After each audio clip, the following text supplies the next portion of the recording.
Hello friends, ನಮಸ್ತೆ. Welcome back to Neelu cooking. ಇವತ್ತಿನ ವಿಡಿಯೋದಲ್ಲಿ ನಾನು ನಿಮಗೆ ರಾಗಿ ಲಡ್ಡುನ ಯಾವ ರೀತಿ ಮಾಡ್ಕೊಳ್ಳೋದು ಅಂತ ತೋರಿಸ್ಕೊಡ್ತಾ ಇದ್ದೀನಿ. ಸೊ ಮತ್ತೆ ಬನ್ನಿ, ಹಾಗಾದರೆ ಲೇಟ್ ಮಾಡ್ತೀರಾ. ತುಂಬ ರುಚಿಯಾಗಿರುವಂತಹ ಈ ರಾಗಿ ಲಡ್ಡು ಮಾಡ್ಕೊಳ್ಳೋದಕ್ಕೋಸ್ಕರ ಫಸ್ಟಾಗಿ ಸ್ವಲ್ಪ ತಿಕ್ಕಾಗಿರುವಂಥ ಒಂದು ಕಡಾಯಿನ ಗ್ಯಾಸ್ ಮೇಲೆ ಇಟ್ಕೊಂಡು ಅದರಲ್ಲಿ ಯಾವುದಾದ್ರೂ ಒಂದು ಕಪ್ಪಳತೆಯಲ್ಲಿ 2 ಕಪ್ ಆಗುವಷ್ಟು ರಾಗಿ ಹಿಟ್ಟನ್ನ ಹಾಕ್ಕೊಳ್ಳಿ. ನಾರ್ಮಲ್ ರಾಗಿ ಹಿಟ್ಟಿದು. ಆಮೇಲೆ ಇದಕ್ಕೆ ಒಂದು 2 ಟೀ ಸ್ಪೂನ್ ಆಗುವಷ್ಟು ತುಪ್ಪನ ಹಾಕ್ಕೊಂಡು ಕಡಿಮೆ ಉರಿನಲ್ಲಿ ಮಾತ್ರ ನಾವು ಇದನ್ನು ಚೆನ್ನಾಗಿ ಒಂದು ಒಳ್ಳೆ ಸುವಾಸನೆ ಬರೋವರೆಗೂ ಹುರ್ಕೋಬೇಕಾಗತ್ತೆ. ಕಡಿಮೆ ಉರಿನಲ್ಲಿ ಮಾತ್ರ ಹುರ್ಕೊಳ್ಳಿ. ನನಗಿಲ್ಲಿ ಇಷ್ಟು ಒಂದು 2 ಕಪ್ ಆಗುವಷ್ಟು ರಾಗಿ ಹಿಟ್ಟು ಹುರಿಲಿಕ್ಕೆ ಒಂದು 15 ನಿಮಿಷ ಟೈಮ್ ತಗೊಂಡಿದೆ. ನೋಡಿಕೊಂಡು ನಿಧಾನವಾಗಿ ಸೀದೋಗ್ದಂಗೆ ನಾವು ಇದನ್ನ ಹುರ್ಕೋಬೇಕು. ಆಗಲೇ ನಮಗೆ ಒಂದು ಒಳ್ಳೆ ರುಚಿಯಾಗಿ ಈ ರಾಗಿ ಲಡ್ಡು ಅನ್ನೋದು ಬರುತ್ತೆ. ಈ ಥರ ಒಂದು 15 ನಿಮಿಷ ಆದಮೇಲೆ ನಮಗೆ ಒಂದು ಒಳ್ಳೆ ಸುವಾಸನೆ ಬರುತ್ತೆ. ನಮಗೆ ಒಂಥರ ನೀಟಾಗಿ ಫ್ರೈ ಆಗಿರೋ ಥರ ನಮ್ಗೆ ಚೆನ್ನಾಗಿ ಗೊತ್ತಾಗ್ಬಿಡತ್ತೆ. ಆಗ ಗ್ಯಾಸ್ ಆಫ್ ಮಾಡ್ಕೊಂಡ್ಬಿಟ್ಟು ಹಿಟ್ಟನ್ನ ಎತ್ತಿ ಒಂದು ಅಗಲವಾಗಿರುವಂಥ ಒಂದು ತಟ್ಟೆಗೆ ಹಾಕಿ ಸ್ವಲ್ಪ ಆರೋದಕ್ಕೆ ನಾವು ಇದನ್ನ ಬಿಡಬೇಕಾಗತ್ತೆ. ಮತ್ತು ಈಗ ಅದೇ ಕಡಾಯಿನಲ್ಲಿ ನಾನಿಲ್ಲಿ ಸ್ವಲ್ಪ ಕ್ಯಾಶ್ಯೂಸು ಮತ್ತು ಬಾದಾಮು, ಅದೇ ರೀತಿ ಪಂಪ್ಕಿನ್ ಸೀಡ್ಸ್ನ ಹಾಕ್ಕೊಳ್ತಾ ಇದ್ದೀನಿ. ಅದೇ ರೀತಿ ಅರ್ಧ ಕಪ್ ಆಗುವಷ್ಟು ಒಣ ಕೊಬ್ಬರಿನ ತುರಿದು ಹಾಕ್ಕೊಳ್ಳಿ.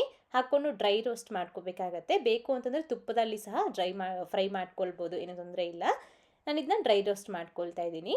ಈ ಥರ ಡ್ರೈ ರೋಸ್ಟ್ ಮಾಡಿಕೊಂಡು ಇದನ್ನ ಎತ್ಕೊಂಡು ಮತ್ತೆ ಅದೇ ಹಿಟ್ಟಿಗೆ ಹಾಕ್ಕೊಂಡು ಪಕ್ಕೆತ್ತಿಟ್ಕೊಳ್ಳಿ. ನೀವು ಇದ್ರ ಜೊತೆಗೆ ಬೇಕು ಅಂತಂದರೆ ಬೇರೆ ಥರದ ಡ್ರೈ ಫ್ರೂಟ್ಸ್ಗಳನ್ನು ಹಾಕ್ಕೊಳ್ಬೋದು. ನಂತರ ಅದೇ ಕಡಾಯಿನಲ್ಲೇ 1.5 ಕಪ್ ಆಗುವಷ್ಟು ಬೆಲ್ಲನ ಹಾಕ್ಕೊಳ್ಳಿ. ಈ ರೀತಿ ಸಣ್ಣದಾಗಿ ಕಟ್ ಮಾಡಿ ಹಾಕ್ಕೊಂಡು ಮತ್ತು ಒಂದು 1/4 ಕಪ್ ಆಗುವಷ್ಟು ನೀರನ್ನ ಹಾಕ್ಕೊಂಡು ಜಸ್ಟ್ ಬೆಲ್ಲನ ಕರಗಿಸ್ಕೊಳ್ಳಿ. ಸೊ ಅದರಲ್ಲಿ ಏನಾದರೂ ಡಸ್ಟ್ ಇದ್ದರೆ ಎಲ್ಲ ನಾವು ಫಿಲ್ಟರ್ ಮಾಡಲಿಕ್ಕೆ ಈ ರೀತಿ ಮಾಡ್ಕೊಳ್ತೀವಿ. ಈ ಥರ ಜಸ್ಟ್ ನಮಗೆ ಬೆಲ್ಲ ಕರಗಿದ ತಕ್ಷಣ ಗ್ಯಾಸ್ನ ಆಫ್ ಮಾಡ್ಕೊಂಬಿಡಿ. ಯಾವುದೇ ಥರ ಪಾಕ ತರಿಸ್ಬಾರ್ದಿಲ್ಲಿ. ಪಾಕ ತರಿಸಿದ್ರೆ ನಮಗೆ ಲಾಡು ಅನ್ನೋದು ಗಟ್ಟಿಯಾಗಿಬಿಡುತ್ತೆ.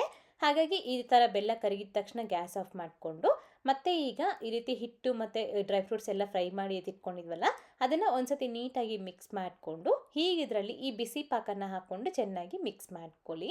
ಎಷ್ಟು ಬೇಕೋ ಅಷ್ಟು ನೋಡಿಕೊಂಡು ಬಿಸಿ ಪಾಕನ ಸ್ವಲ್ಪ ಸ್ವಲ್ಪನೇ ಹಾಕ್ಕೊಂಡು ಸ್ವಲ್ಪ ಬಿಸಿ ಇರುವಾಗೇ ಕೈಗೆ ಸ್ವಲ್ಪ ತುಪ್ಪ ಹಚ್ಕೊಂಡು ನಾವು ಇದನ್ನ ಉಂಡೆ ಮಾಡ್ಕೊಳ್ಬೇಕು.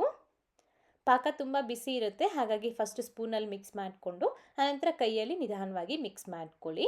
ಇದೇ ಸ್ಟೇಜ್ನಲ್ಲೇ ನಿಮ್ಗೆ ಬೇಕು ಅಂತಂದರೆ ಸ್ವಲ್ಪ ತುಪ್ಪನೂ ಸಹ ಆ್ಯಡ್ ಮಾಡ್ಕೊಳ್ಬೋದು. ಇನ್ನೂ ಚೆನ್ನಾಗಿ ಸಾಫ್ಟಾಗಿ ಬರುತ್ತೆ. ನಾನಿಲ್ಲಿ ಸ್ವಲ್ಪ ಕಡಿಮೆ ತುಪ್ಪನ ಉಪಯೋಗಿಸ್ಕೊಂಡು ಈ ಥರ ಲಡ್ಡುನ ಮಾಡ್ತಾಯಿದ್ದೀನಿ. ಈ ರೀತಿ ಕೈಗೆ ಸ್ವಲ್ಪ ತುಪ್ಪನ ಹಚ್ಕೊಂಡು ನಿಮ್ಗೆ ಯಾವ ಸೈಜ್ಗೆ ಬೇಕೋ ಆ ಸೈಜ್ಗೆ ಲಡ್ಡುನ ಮಾಡಿಕೊಂಡ್ರೆ ನಮಗೆ ರಾಗಿ ಲಡ್ಡು ಅನ್ನೋದು ರೆಡಿಯಾಗಿ ಹೋಗುತ್ತೆ.